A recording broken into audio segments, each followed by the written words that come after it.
of course, to join in your welcome to my good friends and neighbours from St Anne's, who do us proud as an educational institution in our community. Can I echo the words of the Taoiseach to the pupils from St Anne's, that we do hope and pray, and it's our business to try to achieve a situation where you will grow up in a different world to the one that exists at the moment in terms of international conflict, and that's our prayer and our hope, but it must also be what we work towards.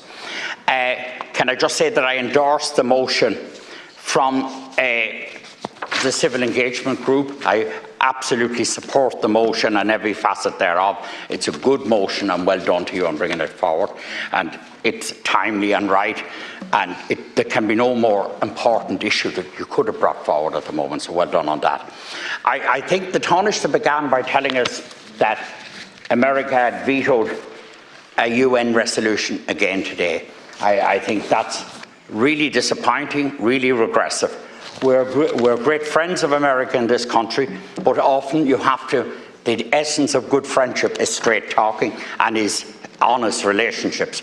And I think it's important that you, Taoiseach, on our behalf, that the Taoiseach in Washington, that every one of us who go to America at St. Patrick's Day, in whatever capacity, leave no ambiguity behind us, that we think this is wrong, that the American support to date is wrong, and that America has to pull the plug. I did see where the Americans proposed an alternative wording to the Algerian motion, and there was a ray of hope in that motion, to the extent that America are at least calling for no invasion of Rafah. They're at least calling for an end and for a humanitarian solution. So there's a movement, and America are obviously beginning to distance themselves, but it's not enough, and we have to be very firm about that. Israel's behaviour throughout this has to be utterly condemned. This behaviour was preceded by years of illegal settlements, by years of effective imperialism, colonisation, and mistreatment of the people in Gaza, and no real attempt. In fact, all the things they were doing were calculated to make a two-state solution extraordinarily difficult. So I think we have to stand firm. I'm very proud of our government, how you're doing on that, and I think all of us collectively have to stand firm on that.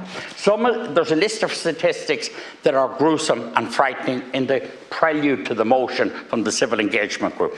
But just to say that some of the figures are shocking. 29,000 Palestinians killed, 69,000 wounded, well in excess of 10,000 children murdered or deceased.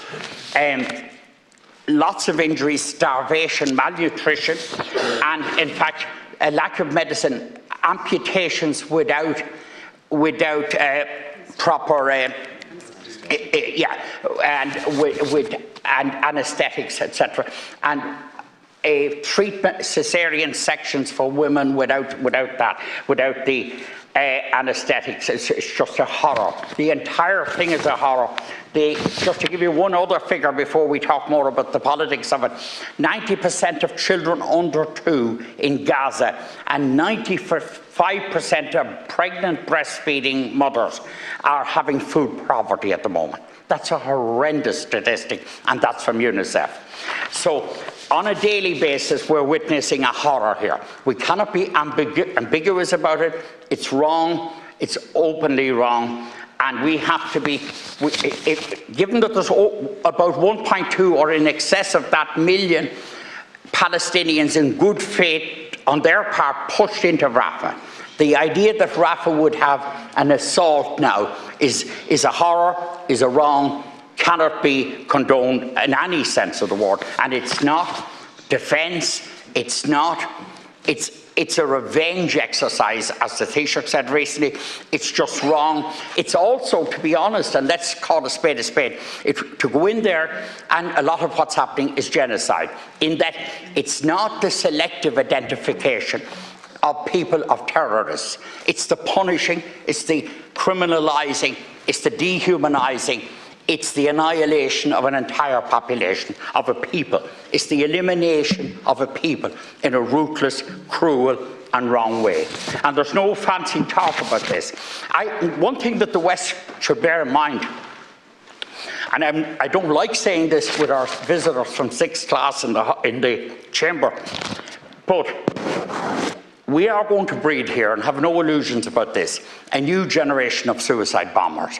How will an intelligent 15-year-old who sees their house in rubble, a lot of their family dead, a lot of injuries in those who remain, and are themselves homeless and orphaned on the street, that intelligent 15-year-old, and we know this all too well in Ireland, that intelligent 15-year-old is a potential suicide bomber. That intelligent 15-year-old will bring the war to Trafalgar Square, to Piccadilly Circus, to Dublin, to Paris.